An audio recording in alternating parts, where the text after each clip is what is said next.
Welcome back. We're looking through the eyes of a pro gamer. The Terran, one of my favorite Terran players just because he plays so unique.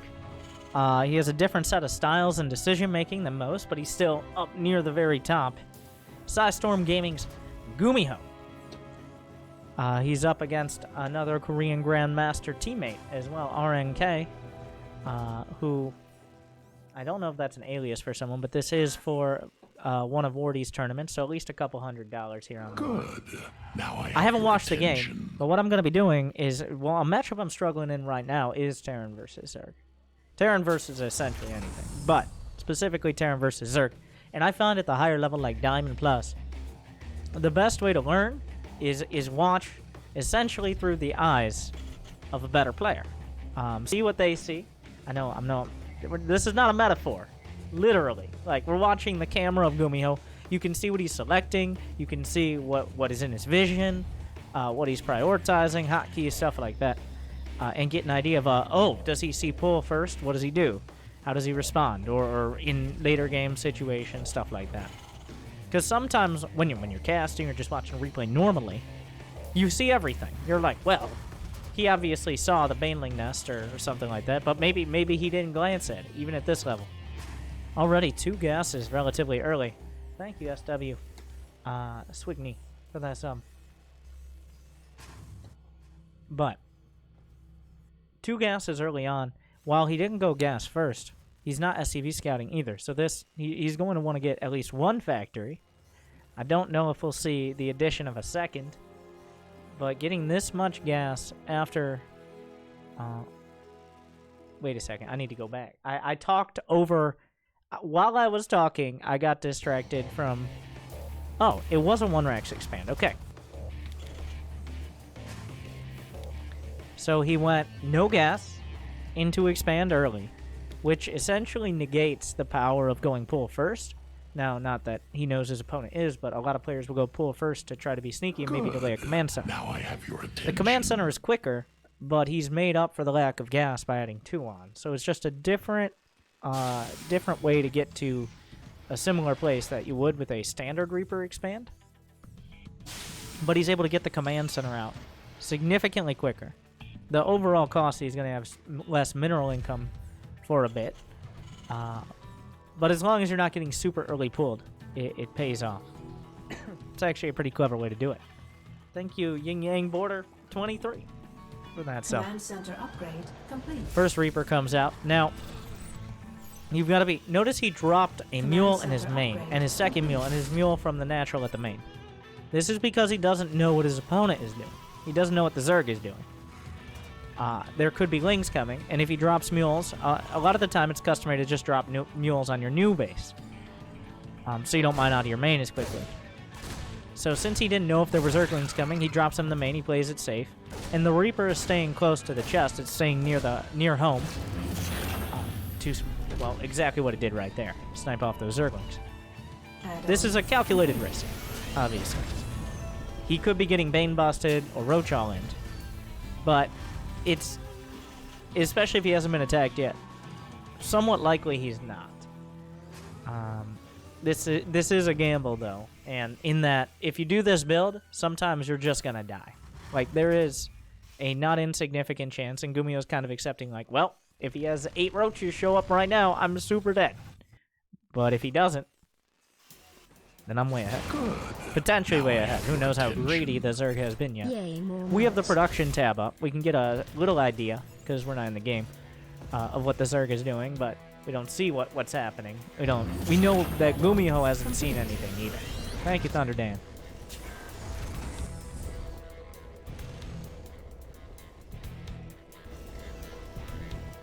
Cloak Banshee on the way. He's starting Cloak, but he's getting a Viking first. Now, will he finish Cloak? Because there is an Overlord coming in from the top, rallies out the Viking to it. He individually is hotkeying production, it looks like, for now. Sometimes you start Cloak, so that way when an Overlord comes into your base, it sees the Cloak research on the tech lab, it's lit up, and your opponent thinks you're going Cloak. Like right now. A Banshee is on the way. It'll be interesting to see, does he cancel it or not? it looks like Gumiho is going to be going mech, which he's one of the best mech players in the world. Oh, can we get an instant replay? Command Real center quick, upgrade real quick. complete. So, doesn't quite get the damage there. Moves the Reaper into position. Friendly fire the Reaper. Kill the creep tumor. And the Reaper will regen. So, cute little move. Why waste a scan? Add-on complete. And partially, now, other things to note. The fact that creep tumors are out that far, and he has those queens, means he's not getting all in. That means Gumiho is safe to take that third base. It's unlikely there's anything to really pressure it. Maybe some Zerglings, but nothing drastic. So he is keeping the creep at bay, keeping a threat on the Zerg, so that way he doesn't feel comfortable counterattacking, and opening up an opportunity to get his third up and running. So doing both things at once allows him to jumpstart his economy by getting those early 3 bases, while keeping tabs on the Zerg. The best way to keep tabs on someone is attack. The Hellbats are coming in.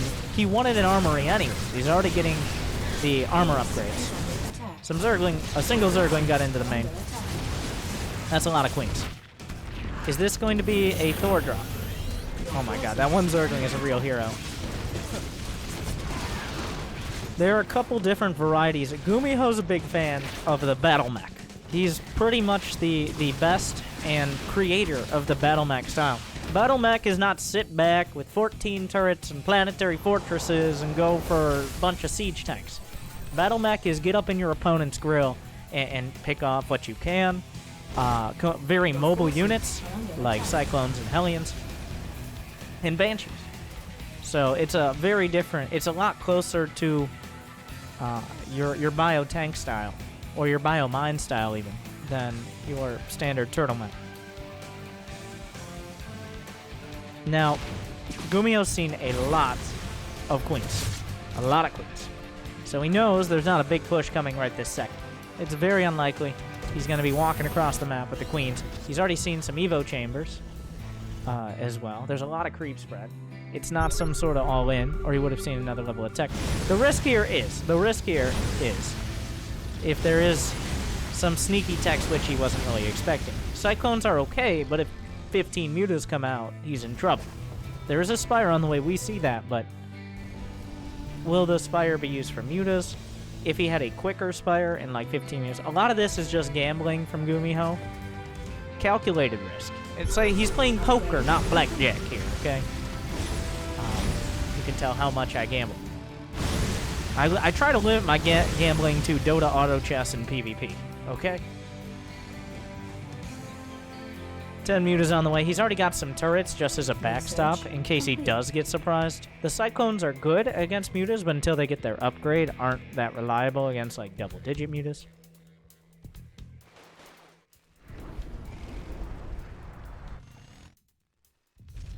Fourth base on the way, on location as well.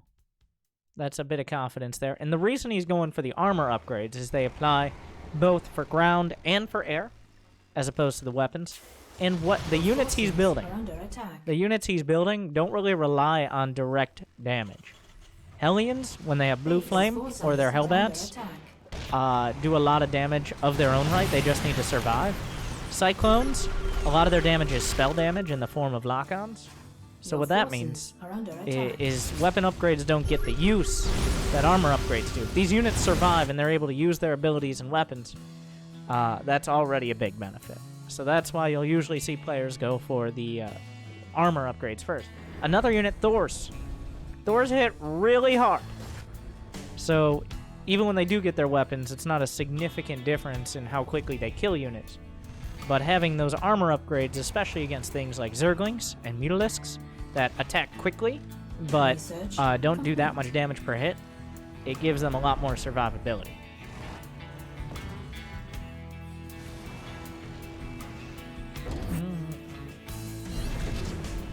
Banshees already have Hyperflight. Banshees are a unit that could benefit from upgrades, but Banshees are kind of the addition to the army composition. They're not the main part of it. One thing you have to be very careful about is getting flanked. If those cyclones get caught on creep, like if they're infestors or just some sort of flank, then those cyclones are hard to replace and are very expensive. They don't have much HP. They are relatively fragile units. They're just very mobile. So you see Gumiho scanning, making sure he covers his flanks there. And now, just this is the battle mech of keeping pressure on, getting as close as you can get without risking too much. Units coming around the back. Parasite is a map where there are a lot of open spaces, but you can kind of jam yourself into choke points by the bases as well. He's not really using tanks, but there's a lot of ramps and airspace to work with. It's definitely not as bad as some maps, though, so that's probably why Gumiho isn't trying to really push in or make a ton of tanks. +1 weapons on the way. Those mutas try to get too close. The Thors make them regret it.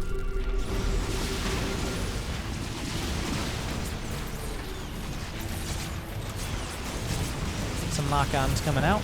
What, did he just kill his own cyclone? It was a traitor to the cause. Gumiho's maxed out.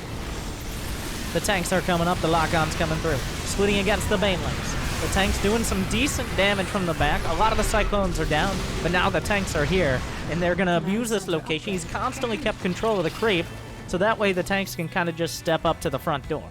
Gumiho adding on a 5th and a 6th command center on top of the 4 bases he's already got. Blue flame coming through. Okay, the mutas were not dealt with. The mutas are annoying, but Gumiho right now, he's got 60 workers. The number's dropping a bit. He's still got money in the bank. The mutas are going to force him to bring some anti-air back.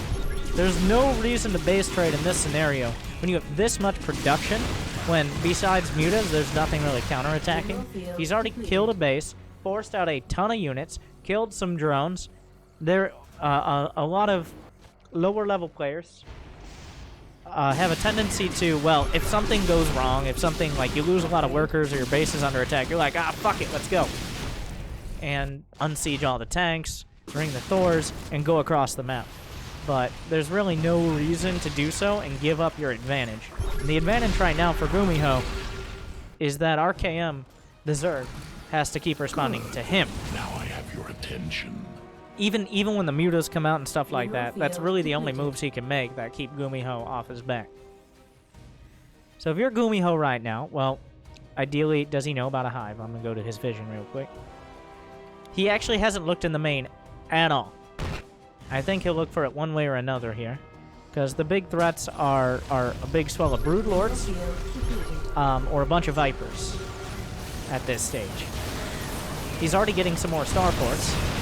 Those Banelings not incredibly cost-effective against tanks. Well, speaking of Vipers, the Parasitic Bomb, catching him a little off guard, but Parasitic Bomb doesn't have enough damage to kill a Banshee on its own. Blinding Clouds coming in. But Gumiho, it's a good trade. He definitely wasn't expecting the Vipers. A little bit caught off guard. If he was expecting Vipers, he would have had more Vikings, more than likely with the army. Maybe even a couple Ravens, but probably at least some Vikings. So Gumiho kind of got cleared off the map there. Hive Tech kicking in too early is another big threat to mech. The soft version of it is Vipers. You saw there driving back the Banshees and the army. The harder to deal with is Vipers and Broodlords. Cyclone's coming to box out. Add-on complete. Speaking of which, we know there are Broodlords on the way. Gumiho knows there's a hive. Command center upgrade. He's building more Banshees, which I'm starting to get concerned. I don't know that Gumiho wins this game. I was just looking. I think it's fine to watch games where players lose as well. I don't think he'll lose. I think he's still in a solid spot. Complete. But just because someone lost a game didn't mean they weren't playing well or had bad strategies or anything. So you can still learn plenty, maybe even more. As you know, a classic tactic he learned from me. Wall in your own siege tanks. Oh wait, nope, that's not enough. All right.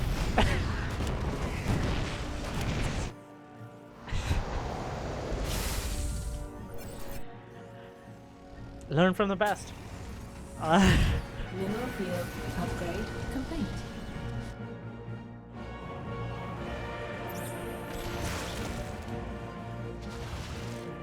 That add-on is incompatible with the current iteration. The Vikings are on the way. What are the upgrades? You didn't end up getting any ship weapons. +3 mech armor. He's playing kind of a dual-pronged mech here. Under attack. The Banshees finding their way in. Cyclones trying to do their best. The Broodlords are spotted out. He knows there's plenty of army behind them. The final defense. He must defend against the Broods. The Cloak Banshees, there's plenty of detection here. The Cyclones gonna help with the Banshees, the counterattack, trying to buy time and space. But the Zerg are coming, and they're bringing Broodlords and Vipers. I think there were some Queens in the mix there. I'm not sure. That's a lot of Vipers. Gotta be careful about parents. Oh, he just abducts! Oh, there's been a kidnapping. The Vikings all dragged out. Gumiho losing a lot of his anti-air to start. The Banshee's still trying to get damage done. Are there other options? The tanks will siege. He has to be very careful to manually target the tanks onto the Hydras. Otherwise, he's just going to be hitting the Broodlings on his own army. Some more Vikings are coming out. The Cyclone's looking for an opportunity to lock on. The tanks are holding the line for now. The ground army being wiped out. Gumiho got a huge production of Vikings. The Cyclone flank from the back. Starting to chip through the Broodlords. A couple more from downtown. One more Viking pops out. It could probably get a triple kill. I believe there was a single Thor. Another target. He's picking the Zerg army apart. He's lost a lot. He's been pushed back, but he's not dead yet. Still 3 Broodlords. The Cyclone's doing their best. They're drawing some of the Broodlord fire. Another swell of Zerglings is coming through. Gumiho retreats to his base in the bottom left. I'm not sure if that's a planetary or not. More Cyclones on the high ground. The Broodlord down to 1. Those are Vikings. No, those are Vikings. Those are Hydras. That's the name of these units. But Gumiho, he's on his production. The Vikings may have to drop down. The Hydras and Lings continue forward. 127 to 170 supply. He takes out the Overseer, which means the Cloak Banshees can help out for now. A single Thor in the main. A lot of the Banshees are out of energy, and there is no Red Bull left in the refrigerator. The SCV's transferring in. The Vikings hit the deck. The Blue Flame Hellions hold. The Banshee in the back. And Gumiho holds his production and saves the game. The mules will drop. How many workers left over? 45 SCVs.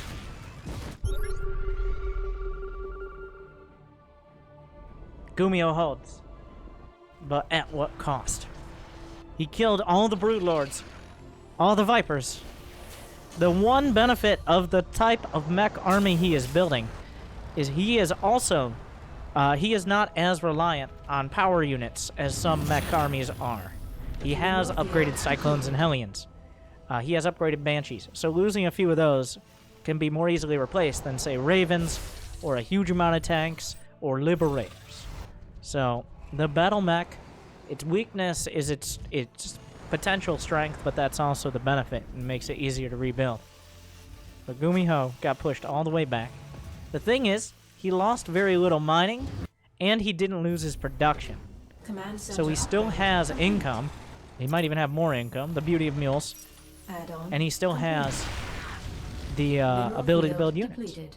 So, like, 2 main pillars of StarCraft there.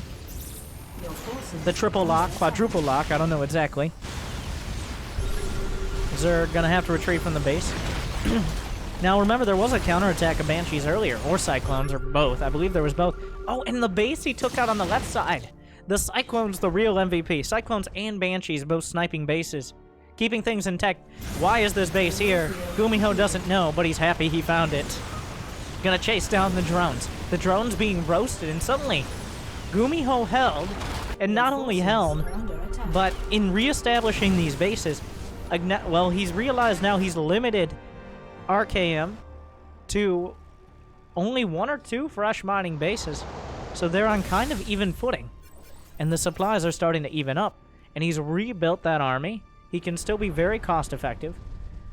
And he knows the Zerg didn't have those powerful like spell casting used to fall back up. He lost a lot of Vipers. He's rebuilt a lot of Vipers. Another series of abductions. But the Vikings, there's no parasitic bomb as of yet. Not a great trade there. He lost most of the Banshees. Got kind of blindsided by the Vipers again. Vespine Geyser, mineral field depleted. Couple more tanks on the way. Looks like Gumiho gonna abandon this base. He's already pulled the SCVs out. Staying very flexible. Some Hellions working their way by. If he can actually reduce the army here. He's looking for Viper snipes. No parasitic bomb. He actually gets a Viper. And there's nothing to defend the drones. Not even Queens. Gumiho gutting the economy. It appears there isn't even Burrow. He's holding on. He's still producing himself. He lost a base, but he got most of the money. He got the SCVs out. Gumiho's ahead in workers right now. He doesn't know it for sure. But he's gonna... What? The Vipers consume the main hatch. They consume the main hatch. That has to be what happened. And that means Gumiho could potentially kill it with his Banshees in a fortuitous turn of events. There isn't a planetary here, though. Can he actually hold his ground? There's a lot of Vipers. The Vikings kind of caught out. And he walled off his siege tanks again. Gumiho! Gumi, no! Trapped in a prison of his own design. Gumiho loses a lot of his army because the tanks aren't able to back him up. It looks like the Banshees were taken out in the main, and what looked to be turning back Gumiho's way has turned again. The Vikings doing pretty well. The Vipers don't have any more blinding claps. I believe they have some abducts. Gumiho's losing a lot of ground here. He's back on his production. He's building a few more units. He can siege up the tanks. He can siege up the tanks, the depot. He doesn't get the depot in time, but some big tank volleys come out. The Overseers are going to be taken out as well, it looks like. But it's not enough. And Gumiho, I have to say, like, this game was so close that the difference was probably that Gumiho multiple times walled off his siege tanks in his base. It's rare where you can point, like, there are other things that have happened, obviously, but the game was so close that you can point to any one of several things and be like, yep, if that hadn't happened, Gumiho would have won. One of them being having multiple tanks walled off in your main when your opponent has very little. Like, at the end of the game, RKM, he barely has any gas mining. He has 40-something drones. If Gumiho holds again, and especially if he's able to take out the Vipers, he still has all these orbital commands, and there's not that much mining. He's either mined out or barely mining. So, Gumiho, not quite enough, but very close. Demonstrating that battle mech style. Still a lot of fun. And you can see why he's one of my favorites to watch. But if you enjoyed the breakdown, make sure to like, subscribe, retweet, share, Instagrammer. So you gotta, everybody knows you gotta beg for likes because it's 2019, and one like saves one content creator. Which is just such a fun word, content creator. I was a content creator in kindergarten too, but nobody paid me for it. So, times have changed.